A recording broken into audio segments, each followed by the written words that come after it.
Duck, the Great Western Engine, puffed sadly to Edward's station. And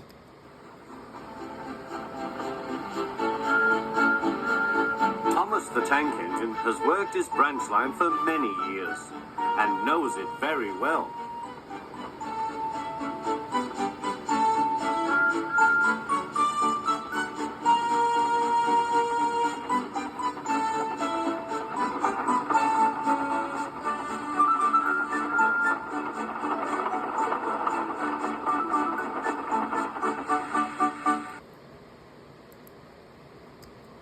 It's not fair, Duck complained to Thomas when he arrived at Edward's place.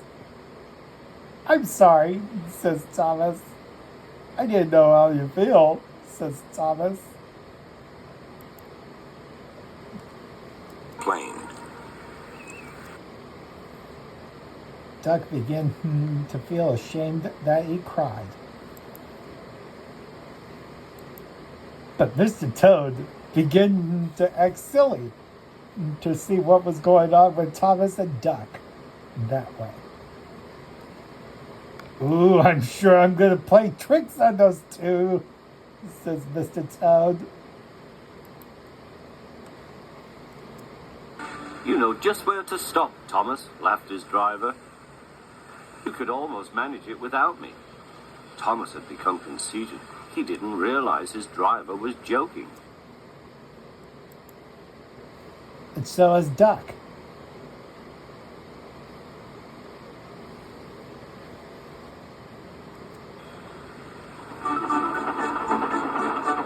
Later, he boasted to the others. "Driver says I don't need him now."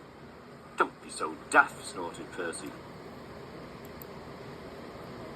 Well, it's us that we're sad than ever," cries Duck. "It's not fair," cries Duck. "I'd never go without my driver," said Toby earnestly. "I'd be frightened." Duck was upset. "I'm sorry that I didn't like this. It's not fair because I had a bad day than ever," cried Duck. "Huh," boasted Thomas. "I'm not scared." "I had a bad day than ever," cried Duck. "You'd never dare." "I would then. You'll see." "If it's against us, we're both bad. We have bad days. We have our days crazy," cries Duck.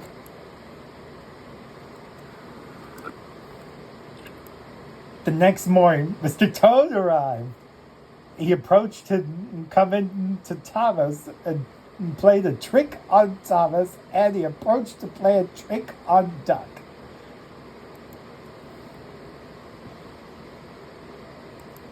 Thomas drowsed comfortably as the warmth spread through the boiler.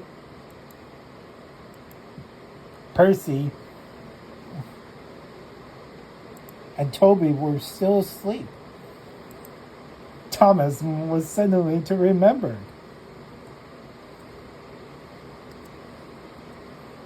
"Silly stick in the mud," he chuckled. "I'll show them." "Me too," cried Duck. "Driver said I could manage without him. I'll just go out. Then I'll stop and wheesh. That'll make them jump." Laughs Mr. Toad. "I'll get those two engines that way tricked," says Mr. Toad. "To the barber and to the breakfast. It's Thomas and Duck," says Mr. Toad.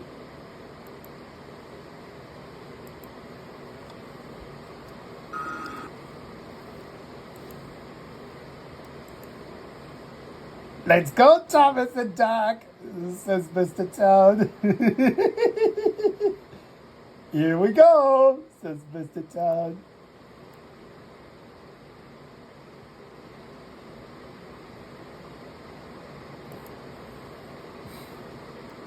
To the other line.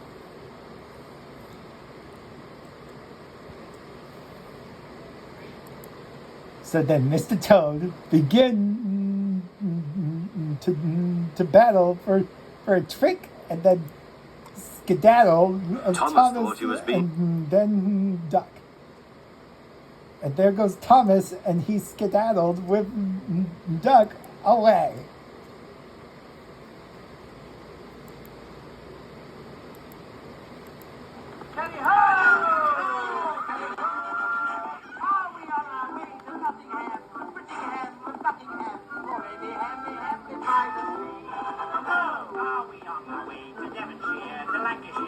Worcestershire and not so sure we'll have to wait and see. Oh, are we on our way to Dover? Oh boy, nearly over. The jolly old road that goes to Plymouth. Oh no! We're verily. Hurrah! Hurrah! Hurrah! Laughed the cars. We've broken away! We've broken away! Hurrah! Hurrah! Laughed the cars. We've broken away! We've broken away! Chase him! Bump him! Throw him off the rails! They yelled. Hurry, Duck! Hurry! Said the driver. They raced through Edward Station, but the cars were catching up. As fast as we can. They raced through Edward Station, but the cars were catching up. As fast as we can. Then they'll catch us gradually. The driver was gaining control. Another clear mile and we'll do it. Oh, glory! Look at that! James was just pulling out on their line from the station ahead. Any minute, there could be a crash. It's up to you now, Duck, cried the driver. Duck put every ounce of weight and steam against the cars. It's too late, Duck groaned. And then for Thomas. Uh-oh, cried Thomas. Meddled with his controls. He soon found his mistake. He tried to whee, but he couldn't. He tried to stop, but he couldn't. He just kept rolling along. He didn't dare look at what was coming next. There was the station master's house. He veered into a siding where a barber had set up shop.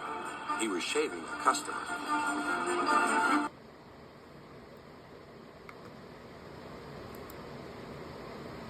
And The station master was about to have breakfast.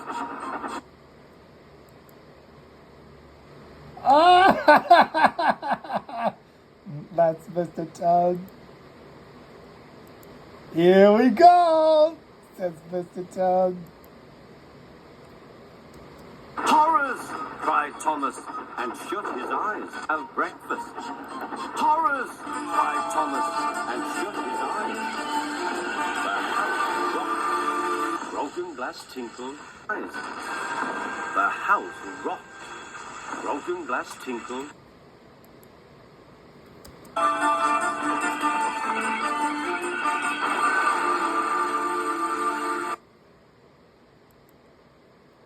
Eyes. The house rocked. Broken glass tinkled. Plaster was everywhere.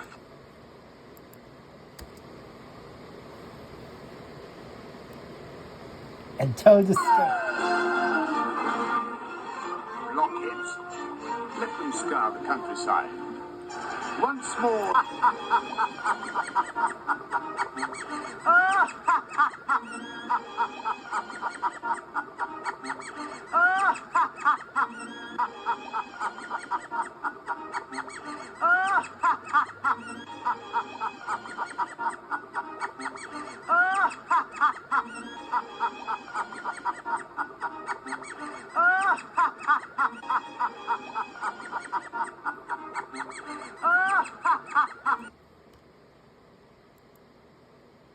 And Thomas and Duck were stuck.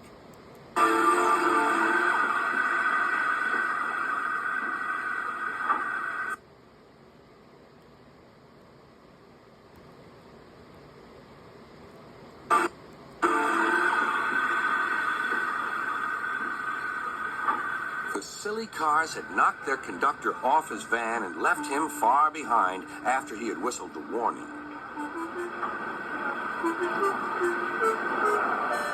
But the cars didn't care. They were feeling very pleased with themselves.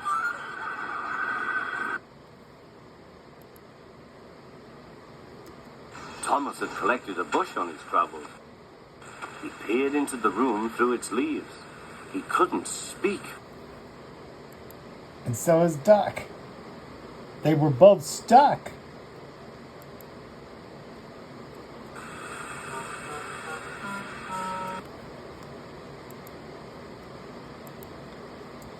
The station master was furious. And so is the barber. Beg pardon, sir, gasped Duck. Excuse my intrusion. No, I won't, said the barber. You've frightened my customers. And the station master's His wife wife picked up her plate. "You miserable engine," and Duck she scolded. "Just look what you've done to our breakfast.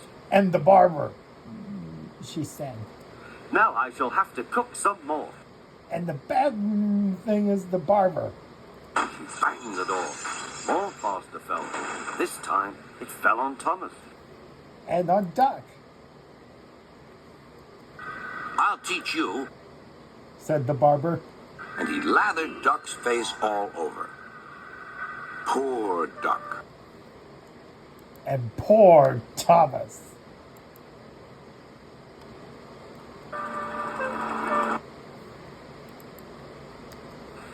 Thomas felt depressed. Workmen propped up the house with strong poles and laid rails through the garden.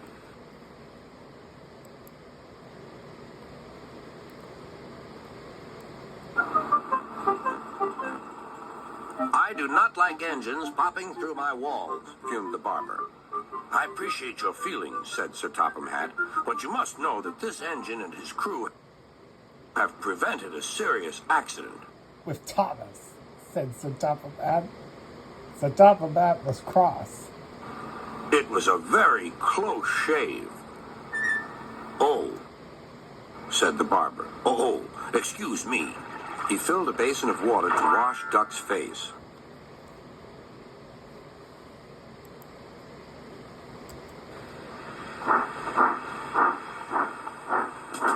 Meanwhile, Donald and Douglas arrived. To get Thomas and Duck.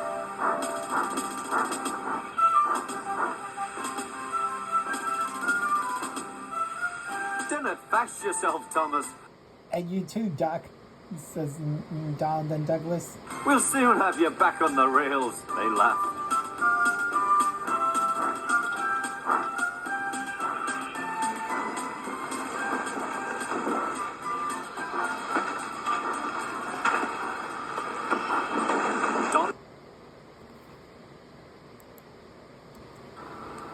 I'm sorry. I didn't know you were being a brave engine. Thomas and Duck, said Sir Topham Hatt crossly.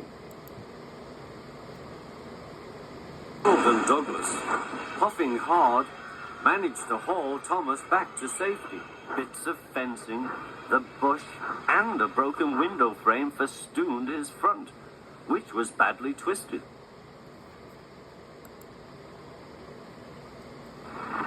That's all right, sir. I didn't know that either. You were very brave indeed, said Sir Topham Hatt. And so is you, Thomas, said Sir Topham Hatt crossly. I'm proud of you. Sir, And so then, The twins laughed and left him. Thomas was in disgrace. so is Duck. when you are properly washed and mended, you are coming home.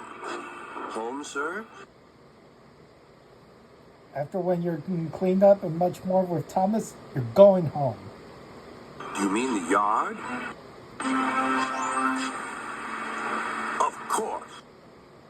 Because look what happened to you and much more with Thomas, said Sir Topham Hatt.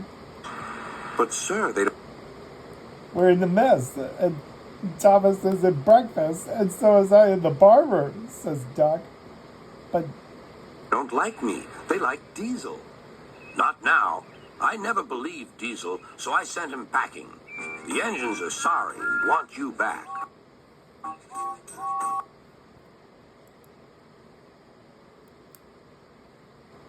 You are a very naughty engine. Thomas, I know, sir. I'm sorry, sir. Thomas's voice was muffled behind his bush. You must go to the works and have your front mended. It will be a long job. Yes, sir. Meanwhile, a diesel rail car will do your work. A diesel, sir? Thomas spluttered. Yes, Thomas. Diesels always stay in their sheds till they are wanted. Diesels never gallivant off to breakfast in station masters' houses. And so as for Duck, because you two got stuck that way, says James.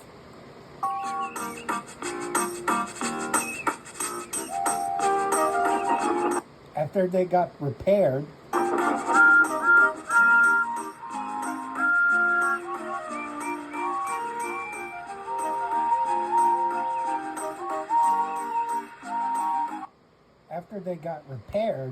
Thomas and Duck got back home.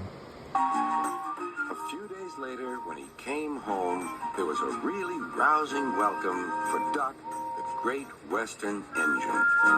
And so is Thomas.